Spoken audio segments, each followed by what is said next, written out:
Generally speaking, a game's downloadable content tends to be more difficult than the core experience because it's for those who have played it through and desire more. As such, some of the best DLC out there test your prowess by providing an additional mountain that's worth climbing. However, there are unfortunately some that go several steps too far and produce new modes and challenges that feel like you've just run into a sturdy brick wall. I'm Sai for WhatCulture.com, and here are 10 absurdly hard DLC modes you never beat. Number 10. Pure Time Trials Mirror's Edge. Mirror's Edge may not be perfect, but DICE's parkour-focused action-adventure has a very clear idea of what it is. The only things that truly matter are movement and momentum. Whilst the game became a cult classic in the years following its release, it did catch some complaints at first for linearity in its main roof-jumping campaign. This is something that the developers played with a little more in the free Pure Time Trials update. Pure Time Trials takes the player away from the cityscape and into a reality composed of non-Euclidean geometry. As such, these surrealist maps allow for a greater freedom of movement, as there's no obvious path forwards and they're able to bend and turn in any direction, often vertically. Each map's top mark requirement as a time trial are as brutal as you'd expect, coming in at a heart-pounding 30 to 60 seconds on average, meaning that hesitation is not advised. You must understand your surroundings and keep pace, but because of the structure of the stages, it's not just about reaching the finishing line. Half the battle of beating them is plotting out the best route, making use of tight turns, intense wall runs, and leaps of faith. You can almost smell the rubber of Faith's shoes burning after the first 24 failed attempts. Number 9. No Return, The Last of Us Part 2. For the most part, The Last of Us Part 2's new No Return is what you make of it. Most of it can be played in whatever difficulty you desire, so even with the randomness that inherently comes with roguelikes, you can feel at least prepared and capable to some degree. However, if you want to complete No Return in its entirety, it means achieving the highly sought after May Your Death Be Swift achievement, which is no small feat. No Return features a daily run mode, which is a guaranteed seed shared by all players so that everyone can play the same map against the same foes and compare their results. You get just one shot at a daily run, so you best make it count, especially since you need to beat 1 on the notorious grounded difficulty at least once. There's only so much preparation you can do going into this challenge, as the daily run is fresh every time, and one slip up on the painfully realistic difficulty setting can ruin a run before you've even got your bearings. Once you've made the mistake and suffered for it, you're done until tomorrow, and by then you're back to square one with a brand new seed. This post-apocalyptic nightmare world sure is cruel. Number 8. The Final Horizon, Sonic Frontiers. Sonic Frontiers' increase in quality over many past titles in the series generated a lot of goodwill in fans. Unfortunately, the final free update, The Final Horizon, tarnished this. Many Sonic superfans and streamers took to social media to complain about the DLC upon release, chastising Sonic Team for overcorrecting after the base game was called too easy. Whilst The Final Horizon is a promising order at first, containing an alternative ending and 3 new playable characters, its legacy is that of the hardest Sonic gameplay perhaps ever, including the games that are so broken that they barely run at all. The changes to the map that now include some pretty incredibly tough platforming challenges are the worst offenders. Whilst many Sonic games come with a certain degree of jank, most don't have impossibly tall towers that take almost a literal minute to fall from if you make a mistake, charging you with having to climb it all over again. That increased jank actually appears across many of the Final Horizon's new stages, especially as they need to take into account the inclusion of Tails, Knuckles, and Amy as playable characters. At least the boss rush mode works as intended, although again, it's worth avoiding since Sonic can't take a single hit during the entire process. There's difficulty spikes, and then there's this, a 1,000-foot plummet down into hell. Number 7. The Dunwall City Trials, Dishonored. The Dunwall City Trials are designed to push Dishonored players to their limits, asking them to utilize the best of their combat, stealth, traversal, and detective skills. Strictly speaking, the challenges are fun to play, or rather they would be if not for the associated achievements. In fact, this DLC received a decent bit of pushback from fans, with the Steam rating sitting at a middling 5 out of 10 and mostly negative reviews. Those who played the base game for the narrative beats were disappointed by a lack of meaningful depth to the city trials, but more than anything, people were put off by the RNG heavy nature of it all. For example, Daredevil asks players to land hidden tricky jumps on a map whilst also hitting checkpoints under a tight time limit. Headhunter requires them to finish a stealth map by headshotting every single enemy, most of which move, sometimes towards you. By My Hand Alone is combat focused and only unlocks if the player kills every enemy enemy in every wave of the onslaught, which is harder than it sounds as some enemies can attack each other, meaning the weaker opponents can easily be destroyed by tougher ones if players don't get there first. Where Dishonored typically relies so much on player agency when it comes to approaching situations, Dunwall City Trials is RNG hell where only blind luck will see you through to the end. And hey, if you gave up on these achievements in Dishonored, hit that subscribe button. We're all right there with you, I'm sure. Number 6, Death Wish Mode, A Hat in Time. Perhaps one of the most underrated indie titles ever, A Hat in Time is a warm, cutesy, nostalgic throwback to 3D platformers of the past. Arriving as part of the Seal the Deal DLC, Gears for Breakfast included an optional challenge mode because presumably, like the developers of many greats of the genre, they wanted to see their fans suffer. Death Wish Mode is 111 new tough-as-nails challenge maps that will make you want to eat your hat. It's hard to know what the worst aspect of Death Wish Mode is. It might be that completing certain challenges unlocks some cool cosmetics, and there's even an additional story between Hat Kid and the villainous Snatcher to be seen if players can complete enough of them. It could be that a lot of its increased difficulty feels incredibly cheap, arbitrarily increasing enemy and obstacle count to obscene levels and giving players increasingly tight time constraints on top of everything else. Perhaps it's that the DLC is so hard that it had to be patched by the developers to make it at all manageable. A hat in time? More like a hate in time.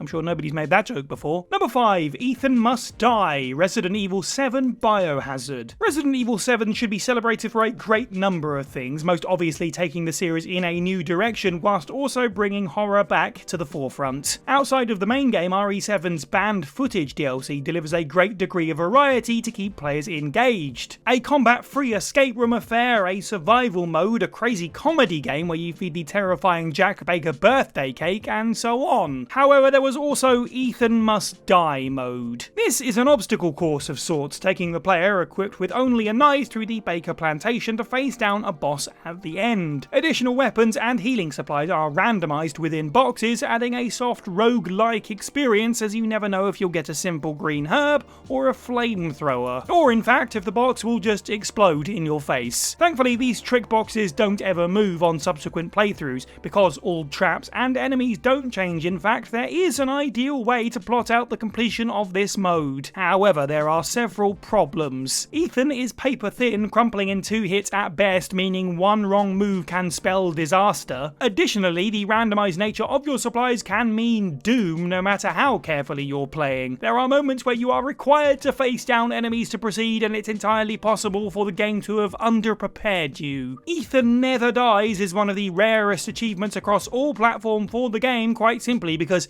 he's very good at dying. Number 4, Master Mode, The Legend of Zelda Breath of the Wild. Coming as part of the Master Trials DLC for Breath of the Wild, Master Mode is in theory your standard additional difficulty. Enemies are upgraded, tougher foes are more abundant, and Link feels more outpaced than ever. What's different to this entry compared to most others on this list is the sheer time sink. Since it's an entire playthrough of a rather large adventure game, it can easily take 45 hours. You might know Hyrule well on your second playthrough, but things need to be taken very carefully on Master Mode. Players must over-prepare for every encounter to stand much of a chance. Whilst all enemies are upgraded by a tier, the real reason for this is that they all have regenerating health, from the lowliest bokoblin to the heftiest boss battle. This means constantly staying on top of your opponent to maximize your damage output, cleaving through your resources quicker than ever. Sure, this can sometimes be avoided by playing smarter rather than harder, such as waiting until night to sneak attack enemy camps, but this can't always be the case and the game becomes a war of attrition. If you thought Breath of the Wild's fragile weapons were a problem in the normal mode, then you'll want to give a wide berth to Master Mode. Number 3, the Community Challenge Pack, Batman Arkham Knight. The Arkham games did a wonderful job at making players feel like Batman, but even the most seasoned players had their wings clipped by the Community Challenge Pack from Arkham Knight. Top to bottom, these are brutal, with many denying you the use of gadgets or only allowing you to execute stealth takedowns to tick them off the list completely. However, the most strict are the combat challenges. One of the worst offenders of this is the Requiem for a Killer challenge that tasks players with taking down Killer Croc. However, this first means fighting off a huge number of resilient enemies, achieving a score of over 1 million and clearing the battlefield before Croc will even engage. This can easily take 8 minutes of white knuckle fighting in itself that, should Croc take you out,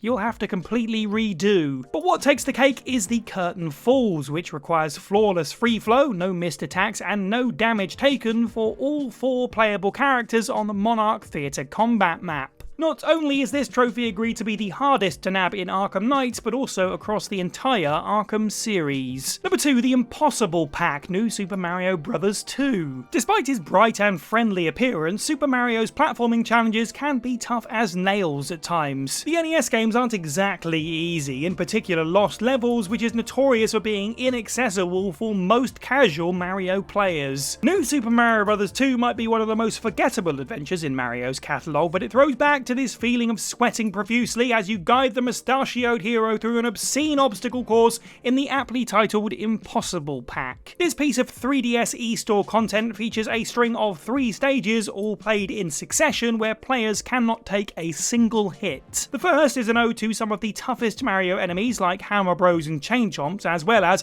everyone's favourite, water levels. The second revolves mostly around acrobatic mayhem, avoiding fire bars and navigating rotating platforms. Make it to the final round and you're met with what feels like a stage constructed by a masochist who grabbed a bunch of platforming elements and threw them on the screen. Rising water, circular stores, conveyor belts, bouncing platforms and fire bros, and yes, if you die here, it's right back to the beginning. It's one part memorization and another pure flow state. You must become one with the plumber to get through all of this unscathed. At number 1, Arenas, Sifu. One of the most stylish games released in recent years, Sifu is as punishing as it is Moorish. It's the kind of game that's easy to fall in love with, but it absolutely will struggle to love you back with its crushing but rewarding difficulty. Thanks to the free Arenas update, players who have mastered the base game have a chance to prove their mettle in 45 challenge maps. Some of the highlights of this mode are the overt references to cinema throughout. Where the original game was comparatively more subtle about tipping its cap to action and martial arts classics, Sifu's DLC isn't shy about it. In an ode to the Matrix, players take on a wave of suited sunglass-wearing men in the rain. In another bout, they don a yellow jumpsuit in the game's take on Kill Bill. Elsewhere, there are challenges inspired by Drive, Oldboy, and so on. What's unfortunate is that you're likely to never see all of these loving homages yourself, as they're broken into chapters and players need to score a certain number of stars to unlock the next set. Almost every challenge in the DLC is harder than anything the main game has to offer, and they only get sequentially more difficult. There's no point booting Arenas unless you believe you completely conquered the game's combat, as the challenges require you to beat tough high scores, finish in under a certain time, or avoid as many hits as possible. Even then, Arenas seem specifically designed to humble even the most hardened kung fu master.